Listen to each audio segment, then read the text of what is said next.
Vamos falar mais um bocadinho sobre arte e vamos puxar mais um livro? Então bora lá. Por isso eu trago-vos mais um livro e sim, vamos falar sobre arte. Não só porque eu sou apaixonada por ela, mas também porque sempre achei interessante o facto do ser humano ter a capacidade de criar e expressar o belo. E para falar sobre isso eu tenho comigo de novo a Yara Pinheiro, ela que é artista visual e mentora no seu próprio curso chamado de Processos de Criação e Arte Abstrata. E nós hoje vamos destrinchar mais um bocadinho acerca daquilo que Francis Schaeffer escreveu no seu livro A Arte e a Bíblia. E eu sou a Ana Margarida e começa agora mais um Entre Linhas.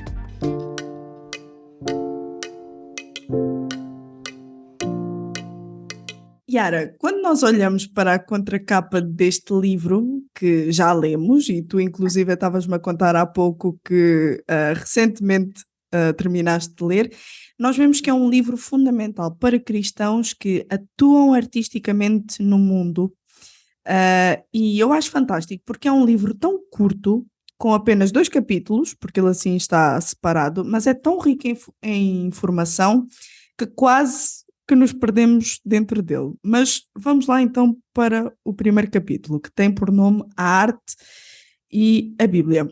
Aqui nós vemos que Francis, ele inicia com dizer que como cristãos evangélicos tendemos a dar pouca importância à arte. Tu achas que isto ainda acontece hoje? Ainda é assim? Como se a arte fosse algo secular e não vista como sagrada também?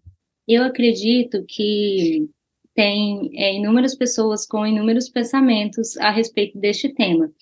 E sim, existe pessoas que ainda fazem essa separação, o que é um erro, porque eu acho que nós, enquanto cristãos somos integrais quando a gente pensa nas áreas da nossa vida e também nessa questão criativa que é inerente ao ser humano. Deus é um Deus criativo, então eu acho que fazer essa separação é lastimável e a gente tem que trazer essa discussão e conversar sobre isso numa perspectiva de mudar esse pensamento de que a arte ela é separada, né? Completamente. E outra frase também muito curiosa que ele escreveu no livro, que me fascinou bastante, foi que ele diz o seguinte: adorar a arte é um erro, produzi-la não. E tudo isto num contexto que ele tenta explicar que um dos fatores que os cristãos não apreciam a arte é por causa do mandamento de não fazer imagens, não é? Sabemos que isso é importantíssimo, é um dos 10 mandamentos, não fazer imagens de escultura, exatamente para proteger o ser humano da idolatria. Como é que tu vês a frase de Francis dentro deste contexto? Então, eu acho essa frase muito propícia, porque quando Uhum. a gente para pensar, quando a Bíblia diz não adorar imagem e escultura, ele estava no contexto ali, tem que analisar o contexto. Estava no contexto em que as pessoas estavam adorando a imagem. Então, a questão não foi a imagem em si, foi o que eles fizeram dela. Então, agora falar de arte de modo geral não é a arte em si, é como você enxerga a arte. E aí, nós, enquanto cristãos, temos que enxergar a arte numa perspectiva do senhorio de Cristo. Uhum. Deus é soberano sobre isso. Deus, ele é o detentor de toda a criatividade e ele nos fez a imagem e semelhança. Então, nós somos seres criativos e nós criamos arte, mas nós não adoramos a arte, não colocamos a arte como um ídolo. Vemos beleza, sim, a beleza é inerente, né? Mas nós não adoramos. Então, eu acho que a questão de perspectiva é essa, não adorar, mas contemplar. Contemplar pode. Gostei disso, sabes porquê? Porque tu estavas a falar de contexto e falaste muito bem, explicaste muito bem. Ora, quando os 10 mandamentos são dados, estamos a falar do momento em que são dados a um povo que tinha saído da escravidão do Egito. O Egito, nós sabemos que era uma civilização rodeada de deuses por todo lado. Então, assim, a rã era um deus, o sol era um deus e por aí vai. Então, creio que Francis, quando disse isto, juntando com a ideia, né, daquele mandamento de não fazer imagem de escultura, é exatamente isso. que tu disseste muito bem, não adorar, mas contemplar, porque existe um certo risco, não é? De nós passarmos a adorar algo que está ao nosso dispor. Existe sim, inclusive vou fazer um adendo de um livro interessantíssimo nessa temática que chama Deuses Falsos, do Timothy Keller. E Maravilhoso. é um livro incrível, eu acho que ele aborda não somente a questão de adorar várias esferas da nossa vida, que às vezes é sutil, nós começamos a dar mais importância para vários aspectos, e a arte pode estar incluída nisso, e colocar no lugar que não deve, né? Então, fazer aquele exercício de olhar para o nosso coração e pedir ao Senhor mesmo para sondar e ver o. Dando agora o salto para o segundo capítulo, que tem por nome Algumas Perspectivas sobre Arte. O autor ele acaba por nos falar da liberdade de criar apenas por ser belo, porque Deus inclusive é quando nos deu as medidas e as ordens do que deveria ou de como deveria ser o tabernáculo e o templo, essas coisas contavam como beleza, ou seja, quando nos deu, entre aspas, né? Porque não é para o nosso tempo, foi para aquela malta lá atrás, como nós já mencionámos, mas eu acredito que ainda hoje em dia Deus pode dar muitas direções de como fazer isso, de como criar algo, então eu acredito que tu própria tens experiências disso. Mas assim, tu crees que o ser humano ele perdeu muita capacidade de criar e de apreciar o belo? O que é que tu achas que perdemos? Se essa for a tua conclusão.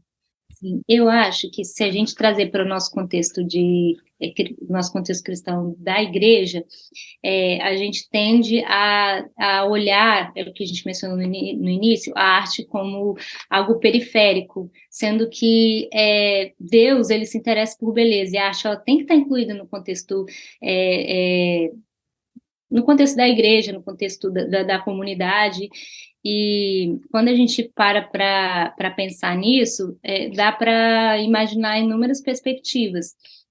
E a arte, ela deve ela é importante, ela deve ser algo a ser considerado, porque como eu disse, o senhorio de Cristo ele está em todos os aspectos da nossa vida, e na área criativa, Deus criou a gente com o potencial de criar, e quando a gente pensa na arte e traz para esse contexto cristão, a gente tem que Uhum. considerar sim, e eu acredito que não sei se foi por conta do excesso de informações e que nós temos hoje, às vezes a gente não para contemplar a beleza. E eu estou falando de arte, engloba a contemplação também do belo. E quando a gente olha para a criação, a gente vê muito a ser contemplado. E aí a gente pode reproduzir isso de alguma forma, assim, em qualquer campo, pode ser na pintura, pode ser na música, pode ser na poesia. Então, tem várias esferas para a gente explorar esse potencial criativo que Deus nos deu. E eu acho que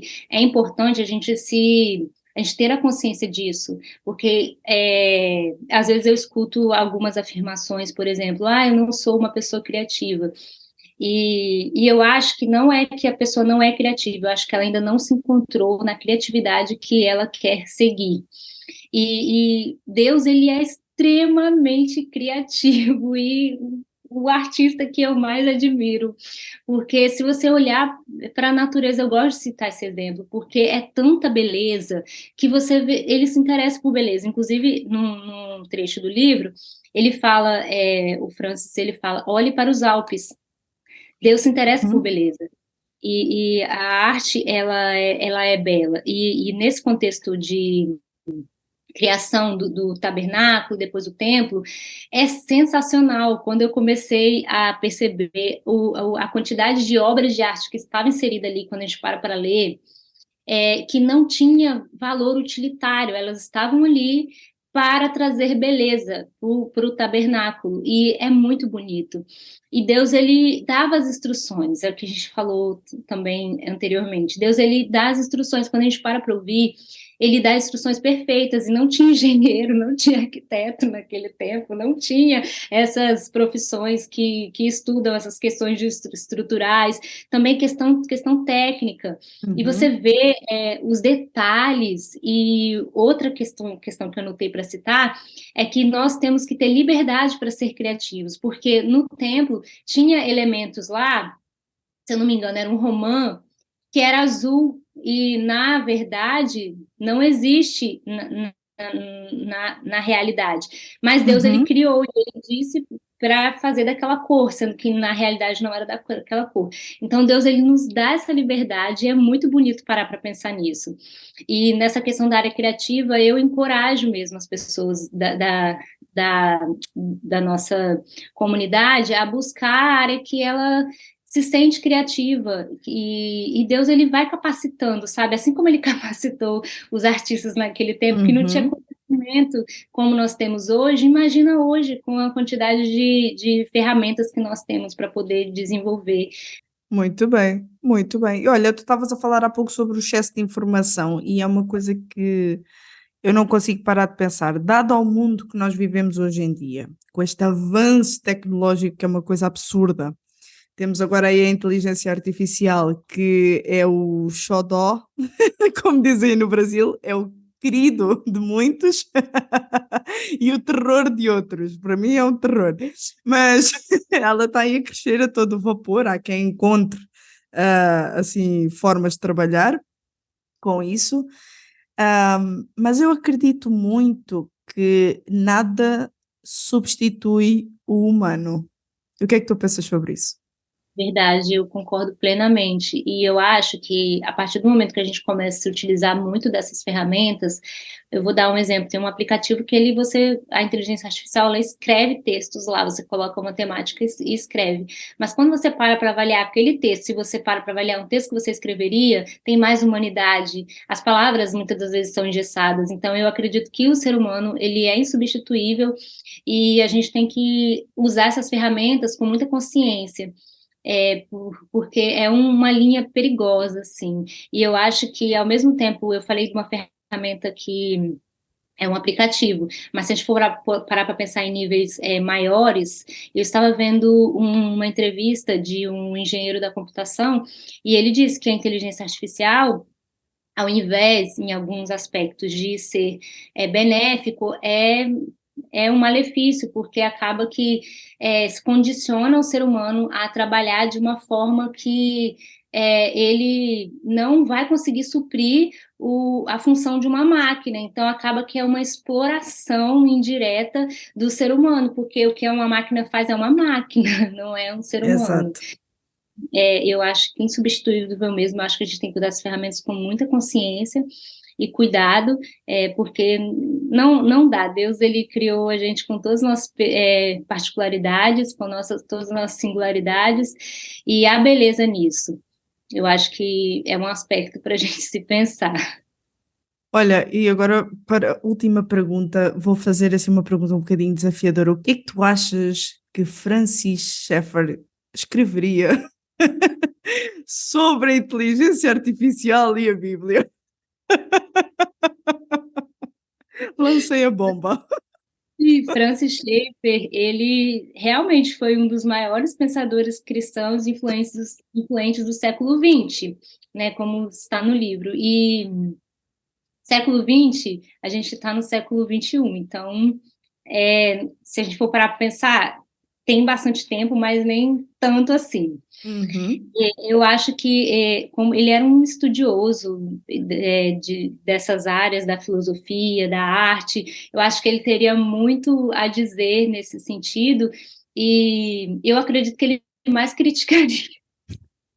Eu acredito que ele teceria críticas pesadas, e